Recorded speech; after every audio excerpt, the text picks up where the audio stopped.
Look, you can read idiotic opinion on the other side and then make yourself feel superior. Arey kya gade hain, right? Find the best guy on that side and then read him. I mean, at least our history book said meanwhile in the south, but they just ignored the northeast. In the Ram Chandra series, in the Shiva trilogy, I bring all regions in. I try my best to do that. So at the end of the Shiva trilogy, I also bring in Nagaland and Manipur, right? What was essentially an Indian foreigner issue has been converted into a Hindu-Muslim issue, right? Which is not good for our country. In Iran, there are 0.03% of the population, completely wiped out. But they were given refuge here 1300 years ago, right? But we're not as sympathetic towards Rohingyas, it seems. That's a good point. But even the people who are asking for Rohingyas to come here, they're the ones who are saying India is on the verge of genocide for Islam. Then why are they asking for Rohingyas to come here? Do they want to push them into genocide? There's a Sanskrit line in there, Uttaram yat samudrasya himadrasya chaiva dakshinam varsham tada bharatam nama bharti yatra santati. North of the ocean and south of the Himalayas, describing the Indian subcontinent. North of the ocean and south of the Himalaya lies the nation of Bharat, Varsham, nation of Bharat, and there live the descendants of Bharat. Are you making a distinction between Bharat and India here? Bharat is India, no? Hello everyone. Our guest today truly needs no introduction. He is a best-selling author whose debut book, The Immortals of Meluha, released in 2010, became a major hit. Since then, he has released several books, such as his Shiva trilogy, the Ram Chandra series, and the Indic Chronicles, which have sold over 8 million copies and have garnered a cult following. He is now out with his latest, The Chola Tigers, the second book in his Indic Chronicle series after The Legend of Suhaildev. Thank you, Amish, for being here with us. Thank you. My pleasure. The first question is on how your new book, The Chola Tigers, begin. It starts with the destruction or sacking of the Somnath temple by Mahmud of Ghazni. Your book, The Legend of Suhaildev, was also set on the similar premise. Why did that event, which happened in the 11th century, 1,000 years ago, still resonates, that it still finds a major portion in your writing? What is its relevance today? If you see northern India, Maharashtra northwards, I include the northern Indian subcontinent in that. Pakistan, Bangladesh were also India, as was Afghanistan. You find practically no ancient temples. You do find ruins, some Gupta ruins somewhere, but none of them standing, right? Unlike in South India, where you do find, if you want to find ancient temples, you have to go down south. You find none of the ancient universities, they're all destroyed, completely destroyed. You find some surviving ones in South India, right? Kachi, etc. But in the north, they're all, from Takshashila down to to east to Vikramshila in Bengal, they're all destroyed. This was a result of 1,000 years of very brutal invasions, right? Not Arnold Toynbee, he'd also written on it, but Will Durant, one of the greatest historians, had said that the Turkic invasion of India was perhaps the bloodiest in human history. Really? He was an American historian, so he had no fish to fry on either side in India. It was just his. And what we call the Delhi Sultans, the Mughals, they were all Turks. Turks originally are not from Turkey, they are actually from Central Asia. They'd conquered, Turkey was actually Greek, Hellenic. The Turks conquered that too, killed all the men, took all the women and made it Turkey. So they had invaded the Central Asian tribes, Mongols, Turks, Scythians, Huns, had invaded settled lands across the Eurasian peninsula, Europe, the Arab lands, India, China. And as a result of these invasions, practically every ancient culture in these areas died out. You find no ancient culture alive, right? Think about it. I mean, where is Zoroastrian Persia alive? I mean, here, right? Zoroastrians in Persia, they're dead. It's gone. It's a museum piece. 0.03% of the population. Same with Hellenic, Turkey, all these places, right? But India survived the only pre-Bronze Age culture that is still around. So yes, it was a series of brutal invasions, but it was also a story of a heroic resistance.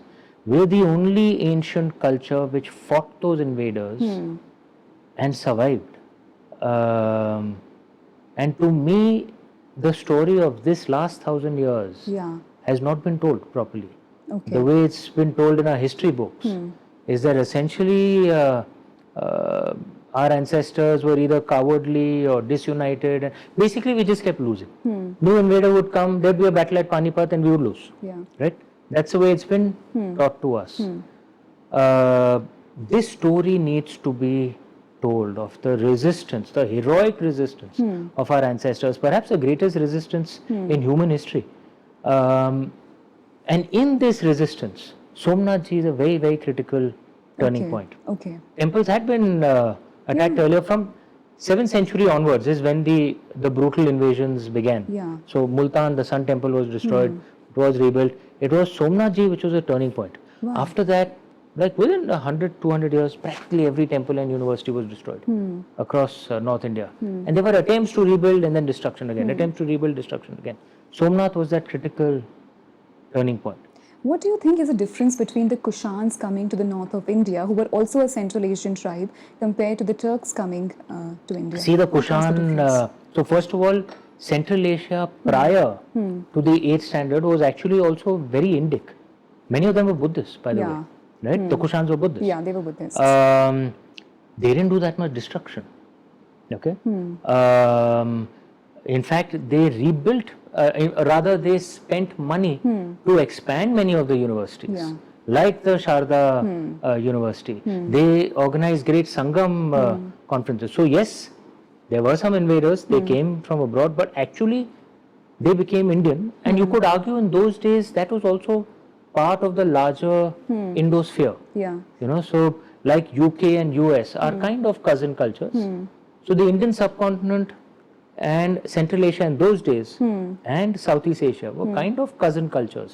So there wasn't that much destruction when they came. Sometimes they came, sometimes Indians also went out there. There wasn't that much destruction, right? That was the qualitative difference of what happened in the last 1,000 years. That's why Will Durant said it is the bloodiest ever. So the Vikings also went to North America, right? In fact, they went maybe, I think 600, 700 years before Christopher Columbus did. But the Vikings didn't wipe out the Native Americans, right? So there's a qualitative difference between that and the later European invasions, where they just wiped out the Native Americans. So if a historian was writing on it, this is fundamentally different. Right? What happened? You said that Kushans became Indian, or this they were already Indic. Who is an Indian? Because when the Mughals came to India, they also embraced this land as their own and contributed in its cultural development in its way. When it comes to architecture, music. It's a very good point.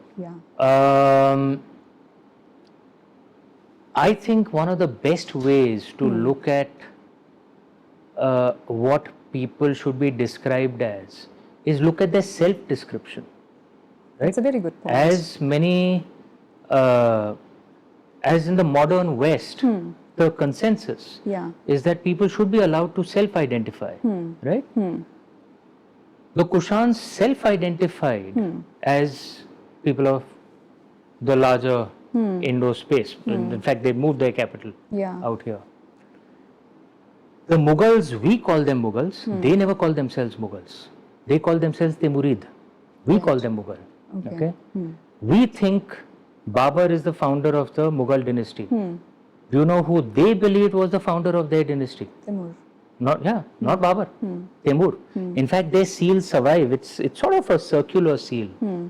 And there would be, the founder would be on the top, and all the other kings after him would, you know, go on clockwise like this. And the last one who issued the seal would be the one to the left, right? Like if there's number 12, there's 11, right? 11 o'clock. At the top was always Timur in their seals. So we think Babur was the founder. We think they were Mughals. They didn't think they were Mughals. They thought they were Timurid. Timur was their founder. Right. So all the way down to Aurangzeb, all of them. That's how they saw themselves. So we should respect their self-identification. Now, it's not that they didn't build things here, they did. So did the British, right? But the British did not self-identify as Indians, right? Some of us may believe that some of them did Indianize. It's probably true, right? I'm saying as a group, right? The other thing is, what was their administration like? You're right, they did build architecture, great music, right? Which made royal life very good, right? But if you're a ruler of a people who you identify as your own, you build public infrastructure as well, right? Why? Because, well, they're your people, right? You'll build canals, you'll build, like all Indian kings did, right? Canals, universities, public markets, you'll build all that, right? Did they? No. Where do you find any record? The Cholas did, the Raja Bhoj did, all Indian kings did, the Adil Shahis did, right? So there's not a Hindu-Muslim issue. There's actually an Indian foreigner issue. Right? Coming to Cholas, who are the focus of your new book. Like with the previous book, The Legend of Suhail Dev, you brought the spotlight on a historical figure who had been largely forgotten. Like, not many people knew about Suhail Dev. But about Cholas, we know they are well known. They are very much in the public consciousness. Why Cholas then? And how do you see their relevance today? Well, firstly, and two things. As a story, it's a great story. Look, I'm a storyteller. I'm not a scholar. It's not my job to read primary texts and write scholarly books. If, for want of a better expression, you can say I'm a public intellectual. My job is to read the books of the scholars, right? Who have studied the primary text, and then write mass stories on it. That's what my job is, right? And the stories of the Cholas are really fascinating, right? I find it fascinating. And this, I mean, at least in my opinion, self-praise, I think it's a damn good story. It is. It's a very fast-paced story. And it's linked to the legend of Suhail Dev, it's linked to Somnath Ji, so it fits in all that criteria that I wanted to cover. But the other thing, I would argue that actually they haven't got fair airtime in our history books. Yes, they are mentioned. So it's like, but it's like a tick mark mention. Ha, kar diya na, abhi chup raho. You know, it's kind of like that, right? And I know much more about the Cholas because I studied in Tamil Nadu, right, in the 1980s, which is why I can pronounce the D properly, right? I don't say Kazagam, I say Kadagam. Right? I said Cholas. Sorry. But for the Marathi viewers among you, it's like the Marathi D, that's what even the Tamil D is similar. It's actually very similar, by the way.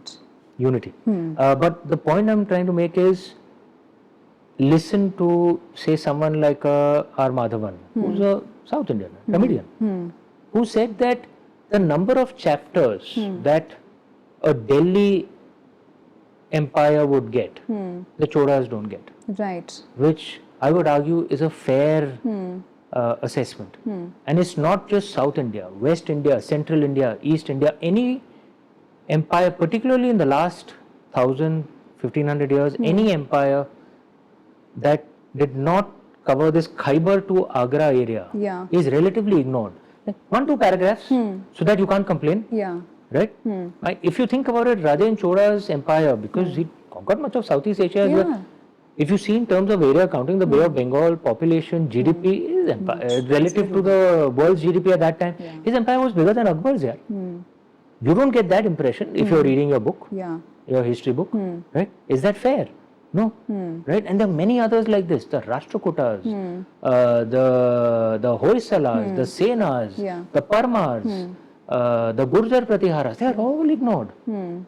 Sindh, the Karkotaks, they are all ignored. Ahoms. It's just that Khyber to Agra area. And once again, I would say this is not a Hindu-Muslim issue, because the Adil Shahis are also ignored. Right? It's this obsession that we have from 1947 onwards with Delhi. Where does this obsession stem from? I don't know. Maybe it was there in the British Raj. Maybe it's a result of the establishment Marxist historians who came after that. They're based in Delhi. They think it's all about Delhi. You know, it's whatever the reason, I don't know. Yeah. But that bias is very, very clearly there. And I'm not denying the importance of Delhi. Of course it's important. Yeah. But it's not the only important place here. There are other parts of India too. Right. And we don't get a complete understanding of our land if we excessively focus on Khyber to Agra. Yeah. That all battles that are worth knowing happened only in Panipat. Not true, yeah. There were other battles too. It's important battle, right? yeah. And the only thing that happened to India is we were waiting for the next invader to come from Khyber Pass. And we are basically just a farming culture. It's true of Khyber to Agra. It's not true of the rest of India, no? Right. So these things need to be balanced. I'm making attempts through my books. But it needs to be updated, I think, in our history textbooks as well. Right. What do you think about the politicization of history? Like we see a lot of omissions and additions to history books. What do you think about that? And also, like, do you think that history can ever be immune from politics? No, it can never be. And look, not just in India, but you know, across the world. Across the world. Yeah. I mean, I've lived in the UK. You have to see how politicized history is out there.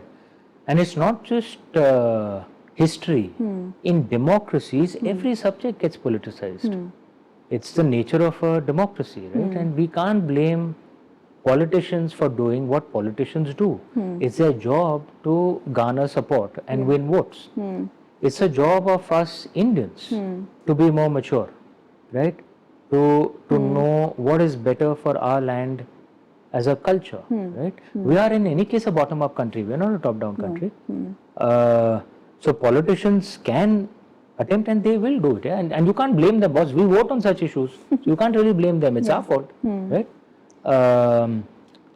But what is the kind of interpretation that will help India today? You know, if we find commonalities between North and South, East and West, isn't that good? Yeah. Right?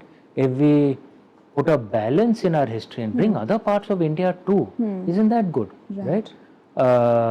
If we question that why is the British colonial rule not called Christian invasion by our Marxist historians, but the Turkic colonial rule is called Islamic invasion. Why is that? Yeah. You know, That's it's a very obvious question. It's very valid if question. one wants to point fingers, it appears like it was a very mischievous nomenclature, right? The British colonial rule is not called Christian invasion, Yeah. right?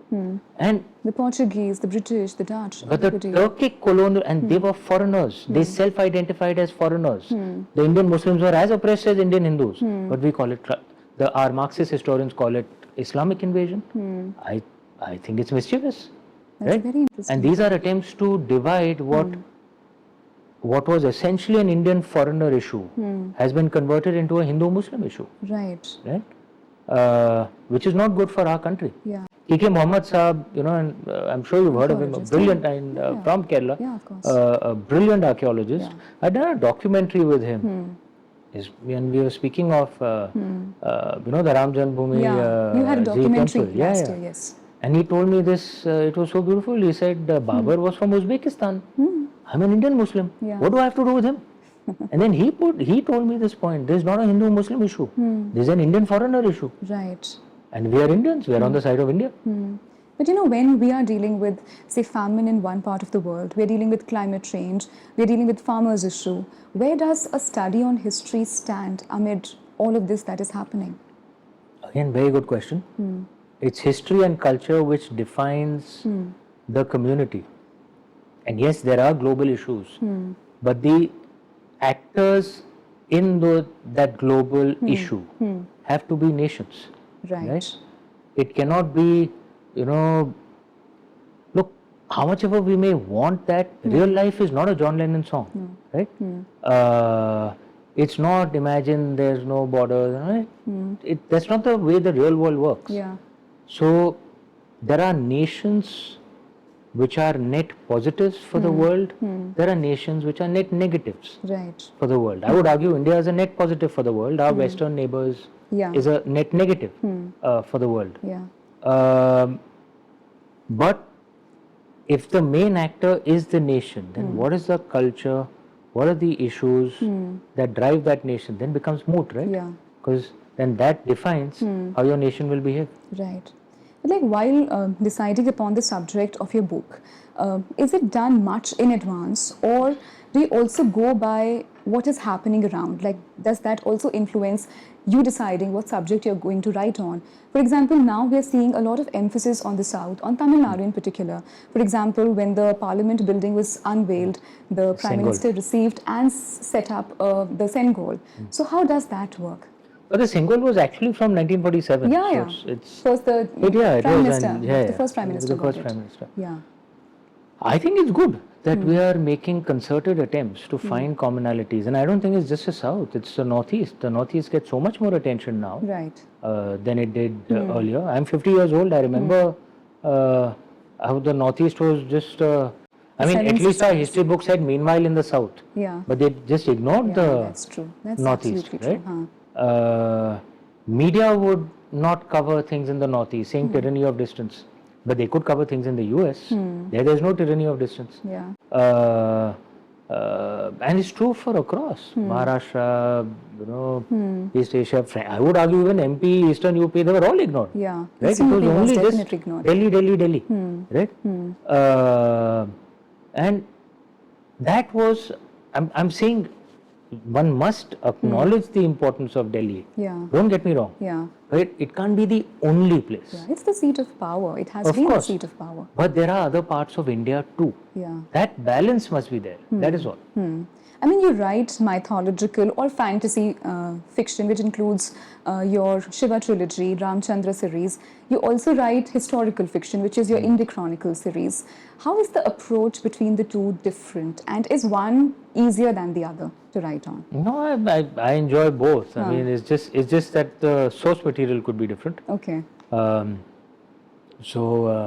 The Shiva trilogy, Ram Chandra series are based on our itihasas, the Ramayana, the Shaivite Puranas, various others. And this is based on actual kind of non-fiction, history books that I would read.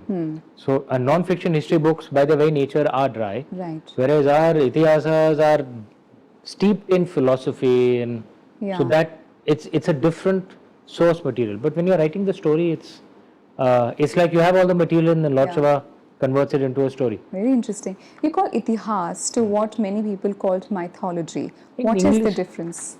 In English, people use the term mythology. So, yeah. See, the problem is often the English word mythology is converted into the Hindi word mithya, which means the untruth, right? Whereas the root of the English word mythology is actually a Greek word called mythos. Right? Yeah. And the dictionary meaning of mythos is a fanciful tale which may have had some kernels of truth, at least from what I know. Yeah. But if you actually go to Greece and speak to Greeks, and I've traveled often, and when I travel, I like to meet historians, I like to meet, kind of locals. Right. I don't like to travel in a bubble. And they said, according to them, mythos means a story that hides the philosophical truth. Okay. And the key purpose is to discover the philosophical truth. But if you put it in terms of pure non-fiction philosophy, most people don't get it. It becomes very boring. Right. So the mythos is essentially a story which makes it interesting and makes it easier for you to understand this. Right. It's a bit like, the Vedas are deeply philosophical. It's very difficult for most people to read it and understand. Yeah. And even more so the Upanishads, which are, the Vedanta, they are difficult to understand, yes, I'll be honest. Definitely. But the concept is that the Mahabharata was a story to convey the philosophies of the Vedas in a nice, fast-paced, storytelling, easy to read kind of story. Yeah. Right? Which is why it's sometimes called the fifth Veda. Yeah. Right? If you approach it from this perspective, then there's no need to get emotional. I think the thing is because mythology is, associated with mithya, and there's also the, I guess you can call it PTSD in some sense, because the British and the European colonials derided the traditions of every other culture. Yeah, they did. Right? What is that? Sadda kutta, twada kutta, sadda kutta, Tommy. The meme, yes. The British had that approach basically. Their history is history. Your history, mythology. So that of course leads to Indians getting their back up, right, on this. But I think this is a point that gets emotions, but if we understand what the true meaning of mythos is, we won't get so emotional about it. But yes, of course, we have the right to push back at European colonialists who claim that only their version is true. No, not really. But do you think there should be a distinction between what is essentially mythology and what is history? Because, we hear commentary on how India was the first place where we had the first aeroplane in terms of Pushpak Viman. And in that sense, we start living in a bubble that we had a glorious past and we start ignoring what is before us. So do you think there should be a solid distinction between the two? It's good to see glory from what happened or what is there in the books, but also see what is happening right now. You make a good point. So let me answer this from two perspectives. One, European claims to their history is history. Who's the father of, who's considered the father of history? Herodotus. Yeah. Right? And we're told, he knew what history writing was. What do we idiots know? Right? You should read his texts. He'd written that apparently Indian elephants, the ears were used to fly. Okay? And that we had ants, who were as big as dogs, who could dig up gold. Really? That's history. History. Right? And this is what their stuff is full of as well. Fanciful stuff. Right? Now that was the nature of that era. Right? Their father of history too wrote stuff like this. Okay? Now they would look through that and figure out the facts. Right? Like they figured out Troy did exist as a city out of Iliad, which has, gods flying and God knows what not. Yeah. Right? Why can't the same respect be accorded to the traditions and the texts of other cultures? Correct? Go through it. If it can be accorded to the Europeans, because they just, and we have to agree because they insist, it's not because they are right, it's just they insist, right? Then that respect should be accorded out here as well. Now your second point is an even more important point, that that we flew to Mars and all. No, that's not true, right? At least I haven't seen evidence of that, so I refuse to believe that. But this ignorance prospers in an atmosphere of this, rather this long knowledge prospers in an atmosphere of ignorance. If you had knowledge, then you won't believe this. Right. But you would know, because there is enough evidence that we did invent surgery. Right? And this is there in British texts. There used to be a publication called The Gentleman, which recorded the first nose reconstruction surgery done by a Nai barber in the Maratha army, which a British guy saw and recorded 350 years ago. Right. And the modern rhinoplasty is still based on that main technique. And it was a Nai who knew it because that knowledge was so widespread. Yeah. Okay. So if we don't teach our genuine achievements, like we were 35% of the world's GDP, Angus Madison's data for the first millennium. Metallurgy, we had the greatest achievements here.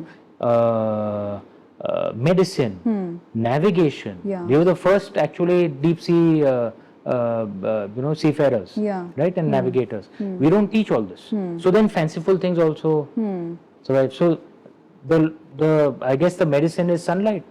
Teach our real achievements. I see a lot of books that are, in a way, recalibrating what was taught to us and what was actual history. I read William Dalrymple's Golden Road. Very good. I also read Sam Dalrymple's Scattered Lands, which said that the Indian Empire under the British wasn't just what we know. Aden, it stretched Burma. It stretched from Aden to Burma. And then you also till the 1970s, the Middle Eastern states, UAE, etc., used to follow the Indian rupee. Exactly, they had the Indian passports. Why is this reaction happening? Where is this coming from, one after the other? Because actually there was a swing to one extreme. Now, I don't want to psychoanalyze what are the reasons for it. Because the elite that took over once the British left was largely the anglicized elite who had perhaps internalized British conceptions Right. about India. Right. And continued that, which was very unfortunate. Yeah. Right? They didn't really rethink, what was what the real story of India is. And I'm not castigating that elite. Everyone does the best that they can do, depending on the background Right. that they have. But now a new group is rising, which has learnt English, which can read Western books. They've read very few of our books, but we've read their books. Yeah, we have. And this group has risen from the real India. They haven't come from Lutyens Delhi. Right. They have parents who probably studied in the Hindi medium. So they are aware of the real India because they grew up there. Right. But they have the skills to argue with a Western or a Westernized audience as well. Right. Because they've read those books too. They are extremely comfortable in their own language. They can speak Hindi, Malayalam, Tamil perfectly, but they're extremely comfortable with English as well. The rise of this group is what is changing the conversation. Right. Because the earlier group, frankly, their Indian language skills were very weak. The English was perfect. They could speak English better than many Englishmen. Yeah. But their Hindi, Tamil, etc. was very weak. Right. They couldn't read in an Indian language. When they spoke in Indian language, it was with a bizarre anglicized accent. They had to discover India. Whereas we are like, what's there to discover? We've grown up in it. And we have to go discover UK. You don't discover your own land, you've grown up in it, man. So it's just a different class, that's all. But do you think that the story of India can ever be told, because the contours, the boundaries of India have always changed, and what we know now as India only existed since 1947, which is a very good question, recent. Man, your questions are good. Okay. You're talking about in the concept of a political nation state. Political nation states emerged only with the treaties of Westphalia, which was 17th, 18th century. Right? Before that, even the UK wasn't a political nation state. So if you're saying India wasn't a political nation state 400 years ago, well, neither was UK. Neither was Germany. Neither, because there was no concept of a political nation state. Right? The state was defined by the ruler. Right? Usually. Or a combination of the ruler and the religious head. UK conquered Brittany. That didn't mean that those guys weren't French anymore. Or the Normans conquered the UK. Didn't mean that the people of southern England weren't Anglo-Saxon or had become French. No, just the rulers were French. So nations existed as cultural concepts, not political concepts in ancient times. Because political borders kept changing. Because the state kept changing. If it was true of India, it's true of Europe too, true of China too, true of so this is, it's not a serious argument. Right? The actual argument is, was India a cultural concept in ancient times? Like you could argue that post Alfred the Great, who was 1100, 1200 years ago, England was certainly a cultural concept, even though it was politically divided. Culturally, it was a concept. Before Alfred the Great, no, it wasn't. In Roman times, no, it wasn't. There was no England at that time, right? So when did India become a cultural concept? Right? Let me put some textual sources to you. Vishnu Puran, at least 2,500 years. Even our leftist historians agree it's 2,500. I believe it's a lot older, but let's believe these historians. 2,500 years old. There's a Sanskrit line in there, Uttaram yat samudrasya himadrash chaiva dakshinam varsham tada bharatam nama bharti yatra santati. North of the ocean and south of the Himalayas, describing the Indian subcontinent. North of the ocean and south of the Himalaya lies the nation of Bharat, Varsham, nation of Bharat, and there live the descendants of Bharat. Are you making the distinction between Bharat and India here? Bharat is India, no? Many say Bharat is a cultural concept. That's what I just said. That nations were cultural concepts, not political concepts. Now, England today is a political state which also controls the cultural concept of England. Right? Like France is a political state for now. It could change. which controls the cultural nation of France, right? Yeah. But France, I think, also controls Corsica, which is sort of Hispanic. Yeah. Correct? So, culturally, you could argue some difference there. Yeah. So, India is a state which controls the cultural concept of Bharat. I think perhaps our constitution makers knew that. That's why they said India, that is Bharat. Yeah. It controls most of it, not all. No, Pakistan, Bangladesh, Afghanistan, Nepal, these were also parts of Bharat. Yeah. So that's the argument, that culturally India was always a nation. Yeah. Politically, if you are arguing it's a new nation, hell, so is every other country on earth. But many scholars, many historians argue that this idea of Bharat, which is often derived from Mahabharata, the idea of Bharat in Mahabharata, which is very rooted in Hinduism, that led to the disintegration of India into several nations, essentially because the Hindu nationalists, they asserted that is the idea of Bharat, which they could finally have in 1947. Again, good question. The concept of England also is essentially a Judeo-Christian. Let's talk about concept. Indian context. I'm drawing parallels. Yeah. Right? But that doesn't mean that now you deny England. Every nation begins with a core culture, right? Now there are some nations which are open to other cultures, right? Which allow others to come in. Like, to be fair, England does. Yeah. They allow other cultures to come. The US does. You could argue some changes right now, but as a country, they do allow other cultures to come in. But there is a core culture. That's also a reality. Yeah. Right? Because that's the kernel around which the nation gets built. Yeah. Right? So, a nation like Iraq is built.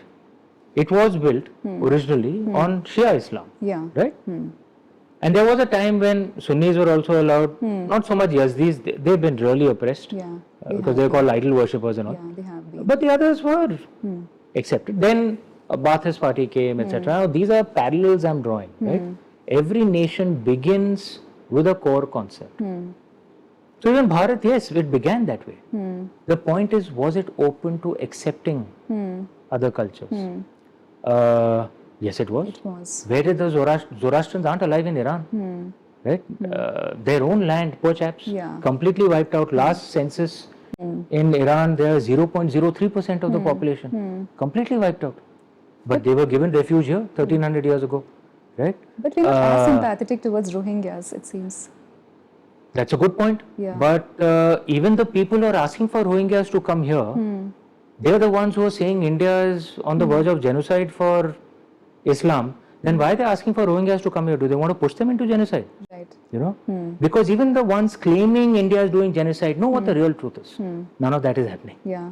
That's why they're asking, give Rohingyas refuge. No? Yeah. No one is saying give Rohingyas refuge in the Uyghur territory. We all know what will happen out there. Yeah. Why the ones who are arguing, why are they not asking for Uyghur? Why are they bringing them here? And at the same time saying, India is completely unsafe for Muslims, we're about to carry out genocide, even they know it's not true. Yeah. That's why they're asking for them to be accommodated. Right. Yeah. When it comes to historical fiction, like your recent book, The Chola Tigers, like what is your research process like? Do you work with a bunch of historians or subject I read a lot, experts? and I have a bunch of history graduates I consult as well. Okay. And I'm reading all the time, man. I read 5-6 books per month. And I've been reading at that pace for decades. Okay. So all that research kind of goes somewhere in the back of the mind, but it doesn't come in when I'm writing the story. When I write the story, I just let it flow. Right. The way it comes. And I actually believe a writer must have, like if you have some core philosophies, then it starts coming into the book. Right. But just let the story just flow. Don't try and control it. Right. Right. So if one believes in the unity of India and of people coming together, it comes out in the story naturally. It doesn't have to be kind of force fitted, right? So the core philosophies which drive you, just let it be there in the back of your mind. Let it be there in your soul. Yeah. But let the story flow naturally. That's how I write. Like you said that you read 5 to 6 books a month, which is, I mean, pretty huge. Quite a lot. Yes. But what do you like to read, and do you have any favorite writers? I primarily read non-fiction. Oh. Most of my reading. Right. I know I write more fiction, but yes. I like non-fiction a lot more. I think I like learning new things. Okay. And I particularly like to read the works of authors who I think could actually have a different point of view, even if it's a radically different point of view. Like, for example, a book that you liked.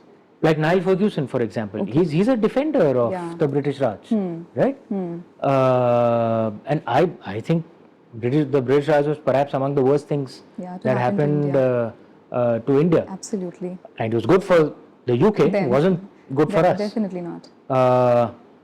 But reading a high quality opinion on another side, because look, you can read idiotic opinion on the other side and then make yourself feel superior. Yeah, definitely. Right? Find the best guy on that side and then read him. Right? Actually forces you to think, you know, maybe even update your views a bit. Maybe some views become stronger. So it's good to be challenged like this. I actually believe, look, muscles grow against resistance. Right. What's true of the body is true for the brain as well. Exactly. In the modern day, there's this thing that we just want to hear those who reinforce our point of view. You know, you made a very good point. Which actually is bad for your brain. It just keeps. That's why you'll find so many people who are, particularly in elite groups on either side, that when you meet them, like, you actually get disappointed often. Yaar, I thought यहाँ पे पहुँचा है, his arguments would be deeper. यार इसने तो कुछ पढ़ा ही नहीं है. Exactly. You know, it's like he's just, you know, repeating stuff that he has been told to repeat, right? He's not actually reading and thinking for himself. And you can think for yourself only when you're challenged. Yeah, if you're just hearing those who are reinforcing your point of view all the time. So I love reading stuff like this, you know. Like there's this historian called Starkey, who's written on the British monarchy. Fascinating man. Okay, and like I said, he's also, and I respect the fact that he's such a deep lover of the UK. Yeah. But it like actually makes me think, right? Which is good. Yeah, right? You made a very good point. The two extremes that exist when it comes to scholarship. I mean, the topics you write on, and the fact that we do live in a world where there is censorship on one end and cancel culture on the other. You have evaded controversies very, I mean, successfully, I would say. You know, it's not that I attempt to do it. I actually think the fact that I like to read books on both sides automatically kind of makes me centered, right? And perhaps then my view is reasonable, because I've actually thought through many of these things. And of course I could be wrong, but I'm making the good thing is I'm making my own mistakes. I'm not repeating someone else's mistakes. I'm reading, I'm challenging myself, I'm forming my own point of view, and then I'm putting it across to you in a book. Some could be wrong, some could be right, but at least it's my own, right? I mean, I've thought for myself. I've not just blindly followed what someone wrote 70 years ago and who I think is the person that cannot be questioned. But everyone can be questioned. Yeah. I mean, that's a very interesting point. And when I read your recent book, The Chola Tigers, I could see the two sides coexisting together.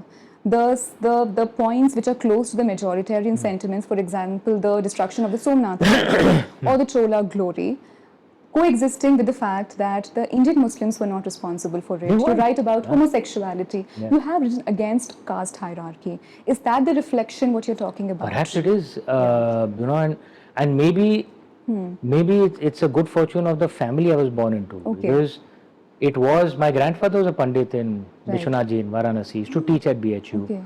And we were very Indic in our grounding, and because of that we are automatically liberal. Actually, it's not a contradiction, because we learned from an early age that there's no concept of blasphemy in our ancient culture. There's no translation for the English word blasphemy in Vedic Sanskrit. The concept wasn't there, so the word wasn't there. We were encouraged to debate, to ask questions, because that's how you grow, right? And it is, you know, there was this tradition of Vada also in ancient times. This was true across the Sangam conferences in the south, what the Kushans organized in Kashmir, all of them, that you we could argue on any, point of view, but there are a few rules that there should always be manners, right? There was that concept in Natya Shastra that a word coming out of your mouth can be more hurtful than an arrow flying from a bow. And that arrow, they said metaphorically, maybe that arrow could be pulled back, but that word cannot be pulled back. So think through. And you can say the same thing politely. You'll be surprised how many people would be willing to listen. Just say the same argument, just make it polite. Right? You don't have to be rude about it. Exactly. And actually try and understand the other person's point of view. That's a concept of Purva Paksha. Before you do your Uttar Paksha. Right? These days people actually don't want to hear the other side. Even while the other guy is talking, they are practicing the zingers in their mind that, I'm going to serve this and then that will go viral on Instagram. It's not really. It's not a conversation, it's not sambad, it's a gladiatorial match, which is how it is in the West, Middle East. Why are we importing that? It's unfortunate. But you said, like in your previous answer, you said that as a historical writer, mythological fiction writer, you can be wrong. Now that is a very important point, because what we see is that several historical fictions which have been adapted on screen in films, they have garnered very strong public sentiments, not just with respect to the minorities, but also with respect to women. For example, the Padmavat, the blow up that happened very recently with Chava, it elicited very strong public opinion for something that happened years ago. As a writer, how do you approach sensitive subjects so that your story isn't misused or misinterpreted to go after the marginalized, which not only includes minorities but women as well? Again, good point. Good question. Yeah. And look, the answer to this has to be a little nuanced, because if I'm a dharmic person, and dharma is erroneously translated as religion, in fact it's beyond religion, it's above religion. It's that which sustains, that which balances. If I'm a dharmic person, I have to believe in freedom of expression, right? So it's not just about defending the right of the point of view that I might like. I have to accept the right of someone else who may have a point of view I disagree with. Okay, so I think perhaps I'm a centrist. I'm not like an extreme liberal. I'm not conservative. I'm a centrist. I believe in the importance of family, respecting your parents, etc. But I'm also liberal when it comes to LGBT rights, women rights. So I guess, I'm in a way a misfit on both extremes, but I'm in the center. But I must respect the rights of both the sides to exist, right? That some of the conservative viewpoints, that you said, which I disagree with, I have to respect that, right? Or even on the other side, that there are 72 genders I disagree with, but I have to respect the right of that point of view. They have a right to, I can debate with them, I have no right to judge them, right? So that's the first thing, that one has to accept the right of others to put their point of view across. And perhaps the best response, which brings me to my second point, to unresolved issues is truth, but with love. There's this lovely line in Satyam, in Natya Shastra, Satyam Bruvat Priyam Bruvat, Na Bruvat Satyam Apriyam. Speak the truth, but speak it with love. If you can't speak it with love, stay silent. Don't speak. Right? There are two historical cleavages in India, which we have to make peace with, to bring our nation together. Two real terrible historical cleavages. One is the caste system, the second is the invasions, right? What are called the Islamic and Christian invasions. We have to make our peace with this in the modern day. How does one do that, right? Speak the truth of what happened. Like I speak the truth of, the caste system as well. But realize it has nothing to do with people today. Don't create fights today. That does not help our nation. But speak the truth of it and try and bring people together. Same thing with the invasions as well. Speak the truth of it. Don't deny that it didn't happen, because then obviously it leads to, then the field being open for those who will then come with a more extremist mindset. Right? So you have to speak the truth of what happened. But again, speak it in a way that at least you're bringing people together now. So, and I think the problem often on the two extremes, left extreme right extreme. The left extreme wants to focus only on the caste cleavages. Right extreme wants to focus only on the religious cleavages. And regrettably, both of them more to deepen those fractures rather than bring people together. And perhaps the best argument against them can be put by centrists who speak of both, but try and bring people together. Like, I'm a liberal Hindu. You can't ask me to defend Aurangzeb to prove my liberalism. That's like asking a Jew to defend Hitler. That's not going to happen here. Okay? But at the same time, I'll say it has nothing to do with a Muslim today. They have absolutely nothing to do with it. And I make that point in my books. But I will speak honestly of what happened. Right? And the same thing on the caste issue that I've been writing from 2010, right? In my books. Right. This is perhaps the best way forward. But if we keep looking at the past, can we ever move forward? Again, very good question. Man, your questions are good. All cultures, and again, I've lived in the West, unless you resolve historical issues, it keeps coming up. That's the nature of humanity. That I agree. It's the nature of human beings. If there are issues you suffered in your childhood, unless you address it, and I'm not saying psychologists are the best way to address it. Often modern Western psychology makes it worse. Maybe the best way to address it is meditation. I don't know, but you have to address it. You can't just suppress it. Right? That just makes it toxic. What's true of human beings is true of nations as well. It's not just in India, but across the world. You're seeing it in Palestine.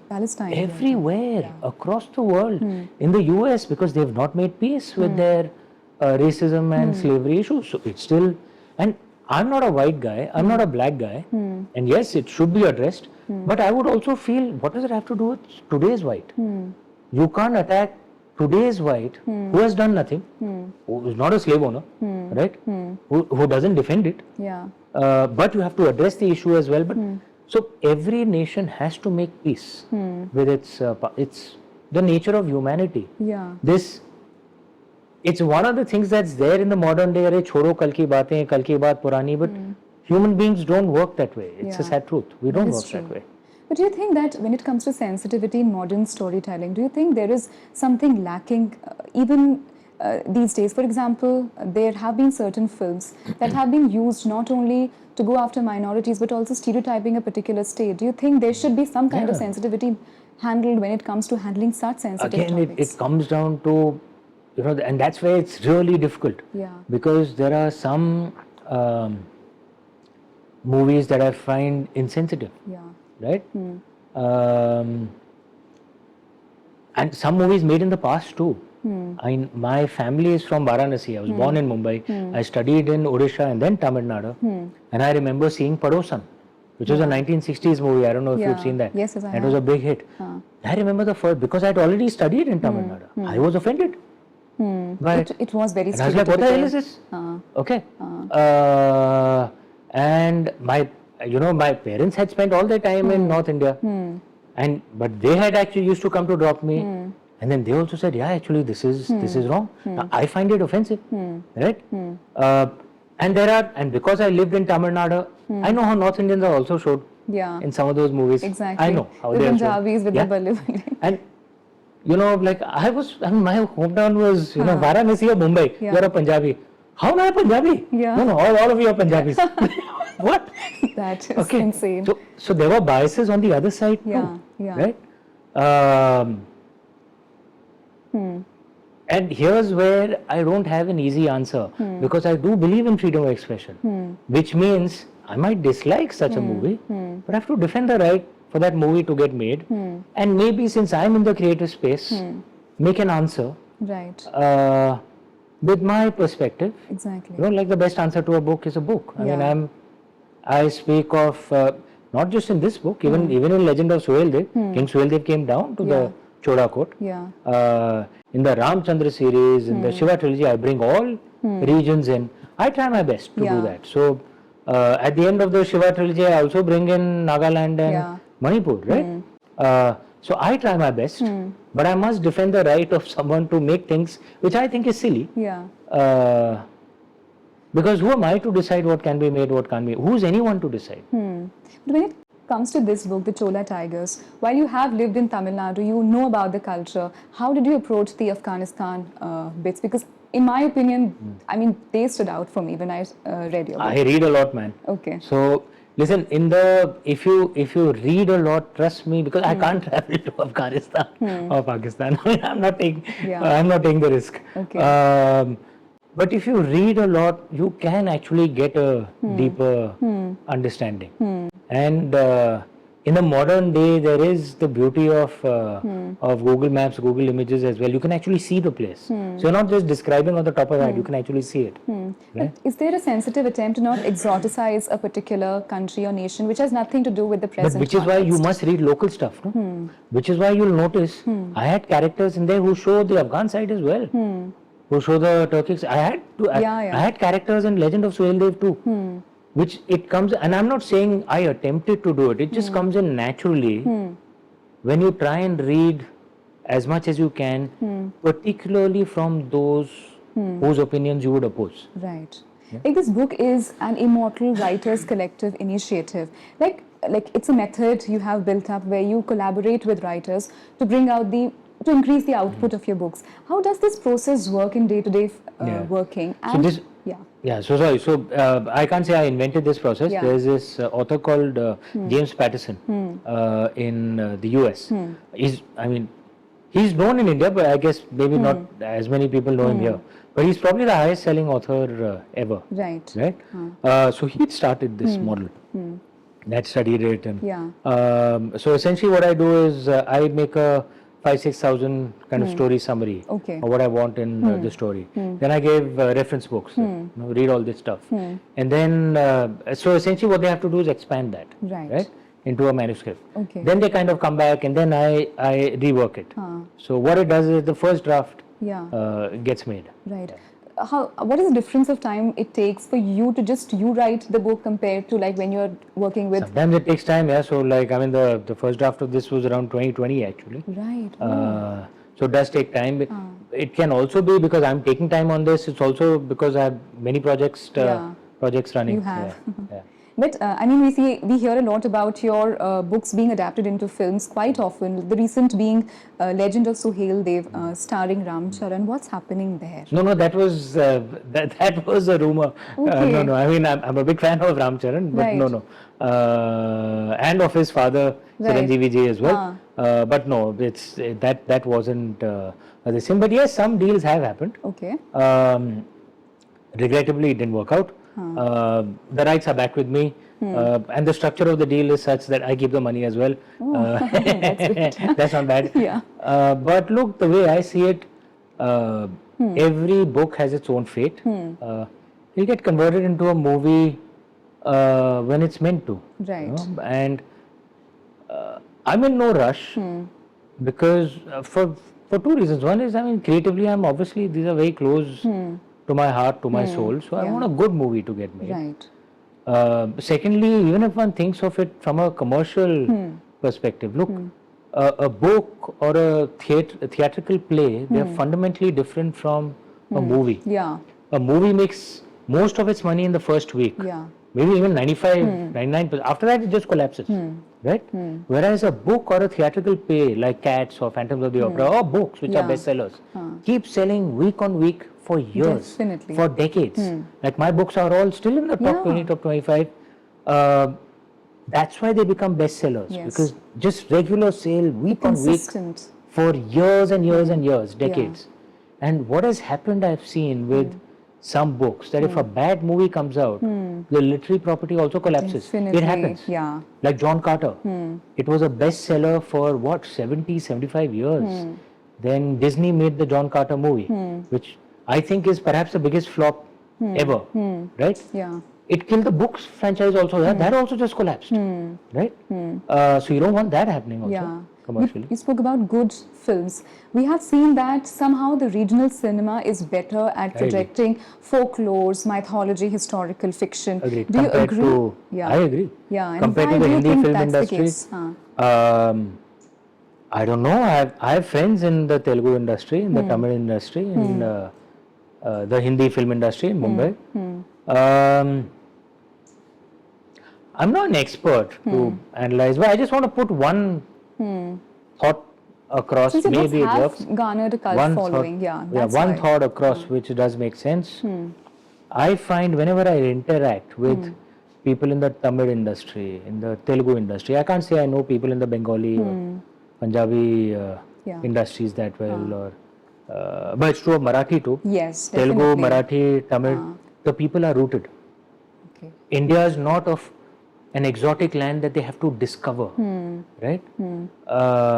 Whereas the Hindi film industry has become very distant. It's the most mass, sort of elite actually. Right. Like one gets a sense that many of the artists in the Hindi film industry are more comfortable in London than in Jabalpur or in Nagpur. Yeah. You know, or in Buldana. They won't even know where Buldana is, right? Like one of the things I learned which really shocked me, most of the scripts in the Hindi film industry, it's a Hindi script. It's written in the Roman script, yeah. They're reading Hindi in basically the script that you write English in, right? That's not written Telugu. It's written in Telugu. It's not written Tamil. It's written in Tamil. Same with Marathi. If it's a Marathi film script, it will be written in Marathi. No, why should it be written in any other script? But it's a Hindi film script written in Sala like. So they are reading it like English, right? Like this itself gives you a clue that they're getting too disconnected. You'll notice in Hindi often, like you know, in Hindi films, वो शब्दों का उच्चारण खराब हो गया है. You know, no, no, there's no difference. Th, there's no difference. Because in the Roman script, there's no difference. But in Devanagari, there is a difference. Right? And this gives you a clue that they need to reconnect back to their main market, which is India. The main market is not US, UK. That's an add-on market. Main market is India. That's why the relatability is dipping day by day. You see in Telugu film person doing an interview will speak perfect Telugu. You speak perfect Tamil, Marathi. But you'll notice Hindi actors are often actually speaking more in English than in Hindi. Yes. I mean, I'm not in the film industry. You speak to me in Hindi, I can speak Hindi properly, right? But many of the Hindi film directors, actors, they can't speak in Hindi, you know, without, you know, hichkichaying. Right. Actually, hichkichaying, no, sorry, without hesitating. That's a very good word you came up with. So this is, it gives you a clue. And I think that's the answer. Reconnect to India. It's a very good point. This brings me to my last question. I mean, you write books, you host documentary series, you have a podcast, you also have a gaming company. Like when you're doing nothing of these, like what do you like to do? Read and spend time with my family. That's interesting. You can call me a boring person. And with this, I mean, we conclude our interview. And thank you so much, Amish, for being here with us. Thank you. My pleasure. And I wish you all the best for your new book. Thank you. Thank you so My much. pleasure. Thank you.